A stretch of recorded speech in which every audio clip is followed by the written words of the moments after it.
The basement ritual, Project Red Chain. Most people remember Project Red Chain from the single VHS clip that circulated briefly on late-night conspiracy forums in the early 2000s. A grainy, flickering shot of 6 figures seated in a circle, chanting in low, reverent tones beneath a basement light that buzzed like a dying fly. Then, a growl. The camera tilts, one of them screams, and something, not seen, not understood, grabs the cameraman by the ankle and yanks him into darkness. But the full story, the one the public never got, was far worse. The leader of the group was Victor Darrow, a college dropout turned self-proclaimed esoteric scholar. He believed the modern world was too loud, too fast, too fogged. His solution, a ritual he claimed would summon clarity, tapping into an ancient current of truth buried beneath the material world. He called it Project Red Chain, named after an obscure line he found in a banned French grimoire.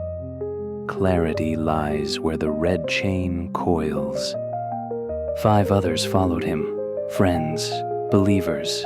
One girl, Alana, was only 17. They gathered at an abandoned house on Detroit's east side, a place slated for demolition, its windows boarded, its walls stinking of mildew and regret. The basement was cleared.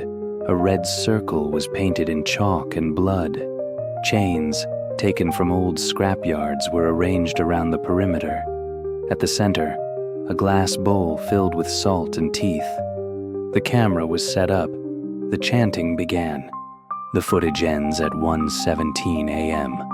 What follows was pieced together from forensic records, Victor's partially burned notebook, and interviews with 2 surviving members, one institutionalized, the other missing since 2002. They say the growl wasn't from a throat, it came from the floor, that the air thickened until their lungs felt waterlogged. One of the chains, cold and inert moments before, began twitching, as if reacting to something that wasn't there. Then Jeremy, the cameraman, screamed. The camera spun. His leg lifted at an unnatural angle, and he was dragged, fast, into the shadows behind the water heater. Alana tried to run. She didn't make it to the stairs. Victor, laughing or crying, kept chanting. Neighbors called the police after noticing the door left ajar for 3 days straight. Inside, they found nothing upstairs but sleeping bags and empty food tins. But in the basement, it was different. The chalk circle remained intact, though the bowl was shattered. The chains were fused to the concrete, and claw marks, deep, wide, angry, ran in concentric rings around the ritual space, as if something massive had been circling beneath the surface. Officer Gregory Holt entered the circle, drawn by what he described as a low hum, like an air conditioner from hell. He stood in it for 4 minutes. His partner begged him to step out. He didn't speak until they got back to the car. Then he muttered one phrase, "It's not gone. It's beneath me." He didn't come back to work.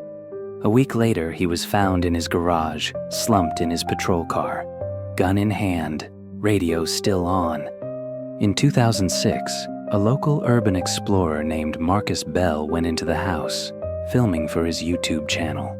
The house was slated for demolition again, but still stood, inexplicably preserved. Marcus's last video, never officially released, was leaked to Reddit in 2013.